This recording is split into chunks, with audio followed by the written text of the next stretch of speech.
श्रीमद् भगवद गीता ओम श्री परमात्मने नमः। 8वां अध्याय। इस प्रकार भगवान के वचनों को न समझकर अर्जुन बोले, हे पुरुषोत्तम, जिसका आपने वर्णन किया वह ब्रह्म क्या है, अध्यात्म क्या है, कर्म क्या है और अधिभूत नाम से क्या कहा गया है, आदिदेव नाम से क्या कहा जाता है। हे मधुसूदन, यहाँ अधियज्ञ कौन है और वह इस शरीर में कैसे है, और युक्त चित्त वाले पुरुषों द्वारा अंत समय में आप किस प्रकार जानने में आते हो। इस प्रकार अर्जुन के प्रश्न करने पर श्री कृष्ण भगवान बोले, हे अर्जुन, परम अक्षर अर्थात जिसका कभी नाश नहीं हो, ऐसा सच्चिदानंद घन परमात्मा तो ब्रह्म है और अपना स्वरूप अर्थात जीवात्मा अध्यात्म नाम से कहा जाता है, तथा भूतों के भाव को उत्पन्न करने वाला शास्त्र विहित यज्ञ, दान और होम आदि के निमित्त जो द्रव्यादिकों का त्याग है वह कर्म नाम से कहा गया है। उत्पत्ति विनाश धर्म वाले शब्द पदार्थ अधिभूत हैं और हिरण्यमय पुरुष अधिदेव है। और हे देहधारियों में श्रेष्ठ अर्जुन, इस शरीर में मैं वासुदेव ही विष्णु रूप से अधियज्ञ हूँ, और जो पुरुष अंत काल में मेरे को ही स्मरण करता हुआ शरीर को त्याग कर जाता है वह मेरे साक्षात स्वरूप को प्राप्त होता है। इससे कुछ भी संशय नहीं है, कारण कि हे कुंती पुत्र अर्जुन, यह मनुष्य अंत काल में जिस जिस भी भाव को स्मरण करता हुआ शरीर को त्यागता है उसको ही प्राप्त होता है, परंतु सदा उस ही भाव को चिंतन करता हुआ, क्योंकि सदा जिस जिस भाव का चिंतन करता है अंत काल में भी प्रायः उसी का स्मरण होता है। इसलिए हे अर्जुन, तू सब समय में निरंतर मेरा स्मरण कर और युद्ध भी कर। इस प्रकार मेरे में अर्पण किए हुए मन बुद्धि से युक्त हुआ निसंदेह मेरे को ही प्राप्त होगा। हे पार्थ, यह नियम है कि परमेश्वर के ध्यान के अभ्यास रूप योग से युक्त अन्य तरफ न जाने वाले चित्त से निरंतर चिंतन करता हुआ पुरुष परम प्रकाश रूप दिव्य पुरुष को अर्थात परमेश्वर को ही प्राप्त होता है। इससे जो पुरुष सर्वज्ञ अनादि सबके नियंता, सूक्ष्म से भी अति सूक्ष्म सबके धारण पोषण करने वाले अचिंत्य स्वरूप सूर्य के सुदृश्य नित्य चेतन प्रकाश रूप अविद्या से अति परे शुद्ध सच्चिदानंद घन परमात्मा को स्मरण करता है, वह भक्ति युक्त पुरुष अंत काल में भी योग बल से भ्रुकुटी के मध्य में प्राण को अच्छी प्रकार स्थापन करके फिर निश्चल मन से स्मरण करता हुआ उस दिव्य स्वरूप परम स्वरूप उस दिव्य स्वरूप परम पुरुष परमात्मा को ही प्राप्त होता है। हे अर्जुन, वेद के जानने वाले विद्वान जिस सच्चिदानंद घन स्वरूप परम पद को ओंकार नाम से जानते हैं,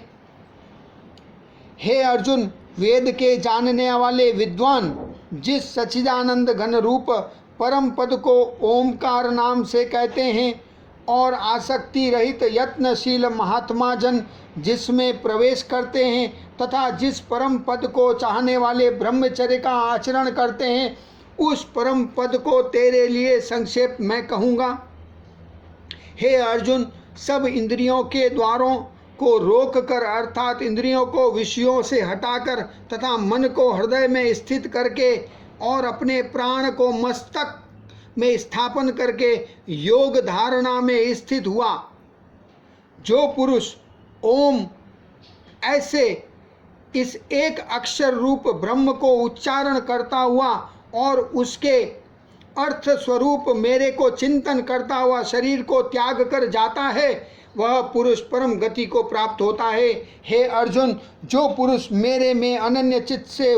स्थित हुआ सदा ही निरंतर मेरे को स्मरण करता है, उस निरंतर मेरे में युक्त हुए योगी के लिए मैं सुलभ हूँ अर्थात सहज ही प्राप्त हो जाता हूँ।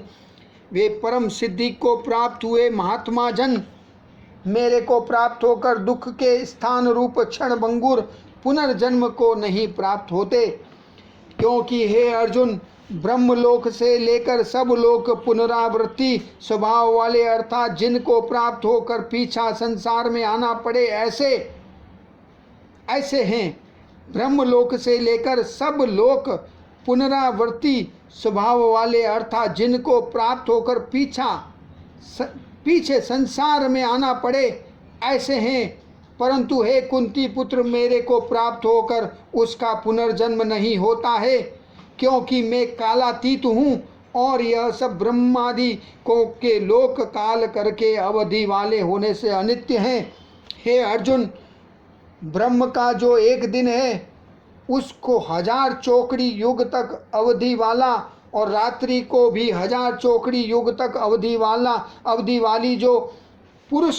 तत्व से जानते हैं अर्थात काल करके अवधि वाला होने से ब्रह्मलोक को भी अनित्य जानते हैं। वे योगी जन काल के तत्व को जानने वाले हैं, इसलिए वे यह भी जानते हैं कि संपूर्ण दृश्य मात्र भूतगण ब्रह्मा के दिन के प्रवेश काल में अव्यक्त से अर्थात ब्रह्मा के सूक्ष्म शरीर से उत्पन्न होते हैं और ब्रह्मा की रात्रि के प्रवेश काल में उस अव्यक्त नामक ब्रह्मा के सूक्ष्म शरीर में ही लय होते हैं। वह ही यह भूत समुदाय उत्पन्न होकर प्रकृति के वश में हुआ रात्रि के प्रवेश काल में लय होता है और दिन के प्रवेश काल में फिर उत्पन्न होता है। हे अर्जुन, इस प्रकार ब्रह्मा के 100 वर्ष पूर्ण होने से अपने लोक सहित ब्रह्मा भी शांत हो जाता है, परंतु उस अव्यक्त से भी अति परे दूसरा अर्थात विलक्षण जो सनातन अव्यक्त भाव है वह सच्चिदानंद घन पर पूर्ण ब्रह्म परमात्मा सब भूतों के नष्ट होने पर भी नहीं नष्ट होता है। जो वह अव्यक्त अक्षर ऐसे कहा गया है, उस ही अक्षर नामक अव्यक्त भाव को परम गति कहते हैं तथा जिस सनातन अव्यक्त भाव को प्राप्त होकर मनुष्य पीछे नहीं आते हैं वह मेरा परम धाम है। और हे पार्थ, जिस परमात्मा के अंतर्गत सर्वभूत है और जिस सच्चिदानंद घन परमात्मा से यह सब जगत परिपूर्ण है वह सनातन अव्यक्त परम पुरुष अनन्य भक्ति से प्राप्त होने योग्य है। और हे अर्जुन, जिस काल में शरीर त्याग कर गए हुए योगी जन पीछा न आने वाली गति को और पीछा आने वाली गति को भी प्राप्त होते हैं, उस काल को अर्थात मार्ग को कहूँगा। उन 2 प्रकार के मार्गों में से जिस मार्ग में ज्योतिर्मय अग्नि अभिमानी देवता है और दिन का अभिमानी देवता है तथा शुक्ल पक्ष का अभिमानी देवता है और उत्तरायण के 6 महीनों का अभिमानी देवता है, उस मार्ग में मरकर गए हुए ब्रह्मवेता अर्थात परमेश्वर की उपासना से परमेश्वर को परोक्ष भाव से जानने वाले योगी जन उपरोक्त देवताओं द्वारा क्रम से ले गए हुए ब्रह्म को प्राप्त हुए हैं। जिस मार्ग में धूमाभिमानी देवता हैं और रात्रि अभिमानी देवता हैं तथा कृष्ण पक्ष का अभिमानी देवता है और दक्षिणायन के 6 महीनों का अभिमानी देवता है, उस मार्ग में मरकर गया हुआ सकाम कर्म योगी उपयुक्त